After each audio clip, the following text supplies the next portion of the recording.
Once upon a time, there lived two neighbors. One of them bought a shotgun. Uh-huh, thought the other. All right, I'll buy myself a bigger gun.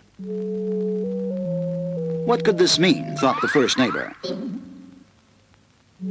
I'll buy myself something bigger.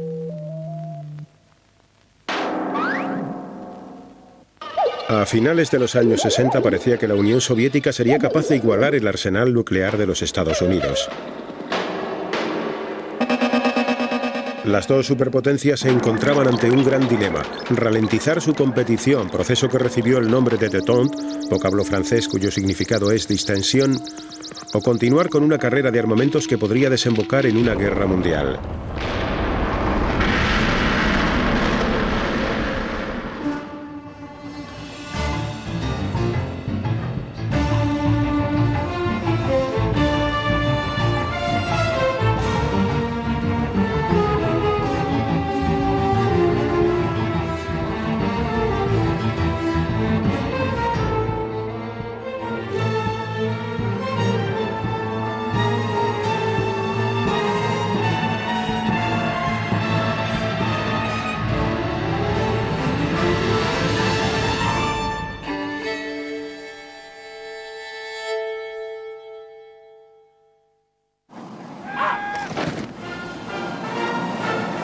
En 1969, un nuevo presidente sube al poder en los Estados Unidos. Richard Nixon tenía nuevas ideas sobre cómo conseguir que la Guerra Fría fuera menos peligrosa. Estaba dispuesto a aceptar a la Unión Soviética como su igual en lo que a armas nucleares se refería. Cuando el presidente Nixon tomó posesión de su cargo, los medios de comunicación y los ciudadanos que se consideraban a sí mismos intelectuales en su sabiduría pensaban que era un hombre que traería la guerra y que sería necesario tomar medidas para moderarlo. De manera que cuando comenzamos a negociar asuntos tan importantes como el comercio, el SALT, conversaciones para la limitación de armas estratégicas y todo ese tipo de problemas complejos, estábamos sometidos a una gran presión. No era un político especializado en política exterior, sobre todo en sus primeros años de mandato.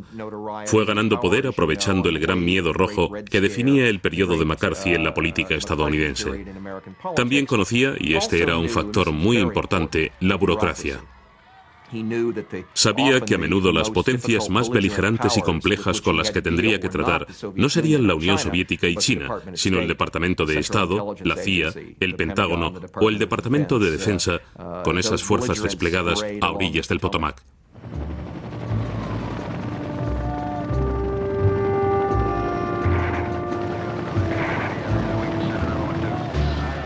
Aunque Nixon quería revisar la estrategia de los Estados Unidos en la Guerra Fría, su prioridad era sacar los efectivos estadounidenses de la Guerra de Vietnam.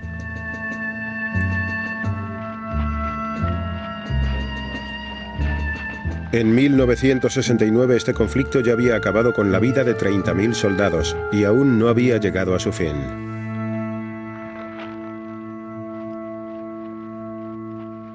Cuando me nombraron secretario de Defensa, había 550.000 hombres en los campos de batalla de Vietnam y otro 1.200.000 en Asia distribuidos entre las fuerzas aéreas y la marina prestando su apoyo en esta operación. Fue una guerra de grandes dimensiones. El presidente Thieu de Vietnam del Sur, aliado estadounidense, se reunió con Nixon en la isla de Midway. Nixon informó a Thieu de que tenía la intención de retirar a las tropas estadounidenses y dejar la guerra en manos de los sudvietnamitas. Vietnamización fue el término que acuñé para hacer que la gente pensara en las responsabilidades que los vietnamitas tenían allí. Entonces nosotros le respondimos, de acuerdo, pero tiene que dejarnos un ejército survietnamita bien entrenado y se compromete a equiparnos para que podamos hacer frente a nuestro propio destino. En julio de 1969 fueron retiradas las primeras tropas estadounidenses.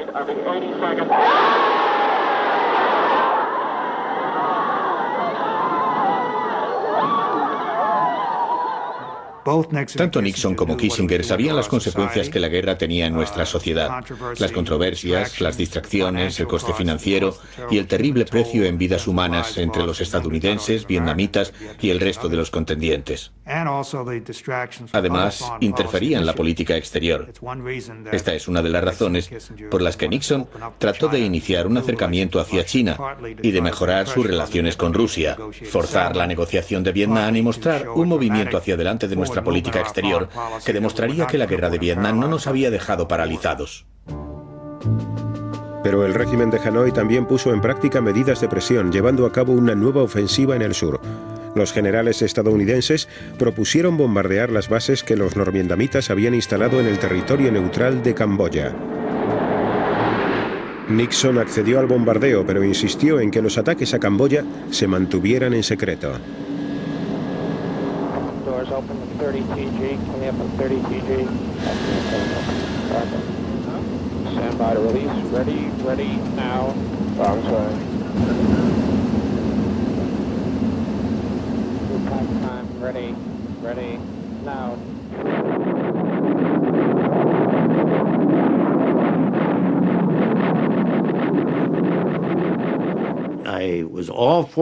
Estaba de acuerdo con bombardear los santuarios de Camboya, pero no podía decirle al presidente de los Estados Unidos o al consejero de Seguridad Nacional, que entonces era Henry Kissinger, que podía guardar el secreto. Además, pensé que no sería nada bueno que esto llegara a saberse después. Y estaba convencido de que terminaría siendo del dominio público, porque cuando 12.000 personas poseen toda la información al respecto, es imposible mantener algo en secreto. Laird estaba en lo cierto. Los manifestantes contrarios a la guerra elevaron sus protestas.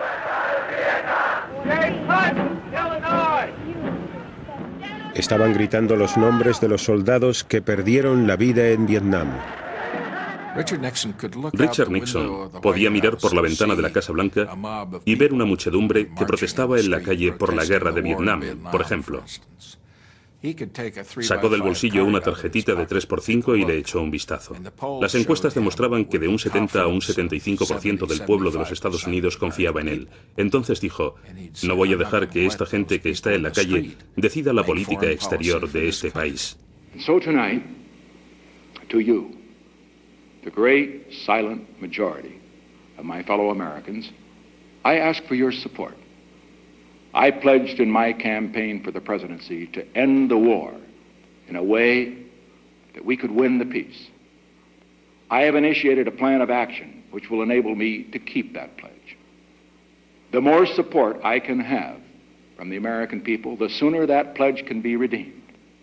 For the more divided we are at home, the less likely the enemy is to negotiate. Nixon creía muy acertadamente que la oposición a la guerra se debía a las víctimas que ocasionaba y no a la presencia estadounidense en ese país. Al pueblo de los Estados Unidos no le preocupaba que estuviéramos bombardeando Hanoi ni que en el ataque participaran aviones de nuestro país.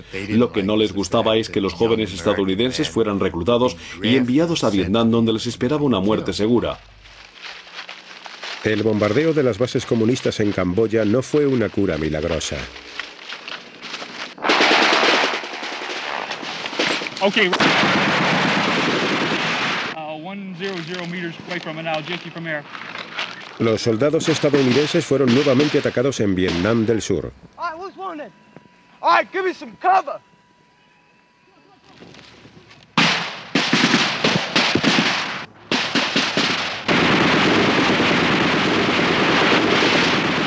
Can you move them? Okay, try to bring them back here. Remember to stop the bleeding. You gotta stop.